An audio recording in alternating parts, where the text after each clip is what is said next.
I was not pleased that the defense gave up that fourth down in that 2-minute drill. I was obviously happy the offense got it, but defensively came back and won the next one. Actually won the next two. So I'm going to be pissed if one side wins all day. It's never good. So that's why I thought it was a real good practice. But no, we went inside, simulated halftime. When this thing gets this hot, cool them down. And we talked a lot about the second half of practice. Let's give them what looks like a halftime, and take 7 minutes and get ready. How did you feel they responded in the second half of practice today? I know that's something. Much better, much better. I thought that break worked. Again, we got to judge the tape, so. Who has really stood out to you on defense? Well, it's more like who hasn't. You know, everybody in the starting group looks more than ready to play. That second field has been executing better than the first field. So we should be building depth, getting all those reps. This would be the last day. We'll do 2 fields. So they got a ton of reps and got some exposure. And I was really pleased with where they were. Bruce, you have to be pleased with Mike Evans. He's catching everything inside. He just seems to be a step ahead of everyone else. Does it seem that way to you too? That's Mike. I mean, he should be. He's all pro. And if he wasn't, I'd be really concerned, you know. But, again, some of these guys didn't train in this humidity. And Mike's one of those guys that he gets there. And I'm actually really pleased where he's at.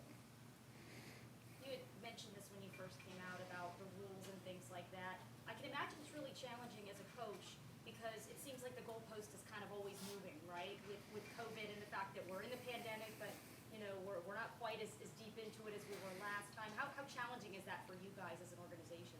Not at all. We've known these rules for a while.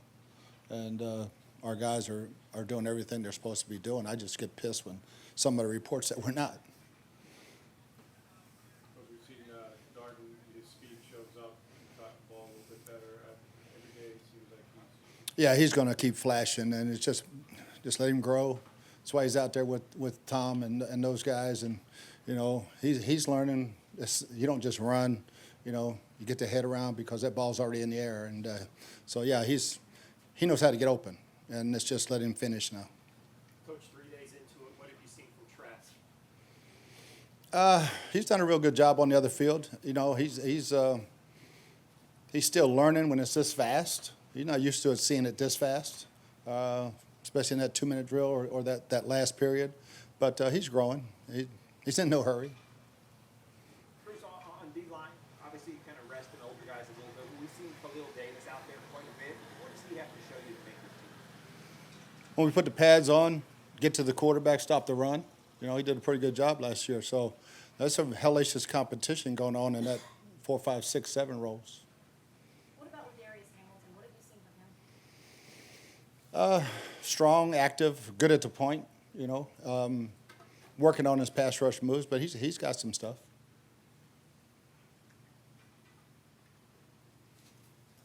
Coach, only the third day, but I mean, you know, and I know you wanted guys to come in understanding it's Florida Heat, but I mean, as you go through with the veterans, everyone kind of knows the system, but how do you kind of manage guys, the workload and everything as we go through this? Yeah, we judge it with all the barometers and everything we have before we get started in sports science. And, you know, today was already geared up to be half a practice on 2 fields, go inside, come out in 1 field. Tomorrow will be 1 field from here on out. there was one period where you had a couple offsides, and you don't want those. Obviously, Tommy's down on them pretty good. All your players hold a pretty high standard when it comes to that, right? Yeah, we cannot have pre-snap penalties. I mean, since Chicago, you know, we kind of put that to bed, and it cannot raise its head again. And some of the young guys, I see that's okay, but when I see Tristan do it, he's getting his ass chewed out.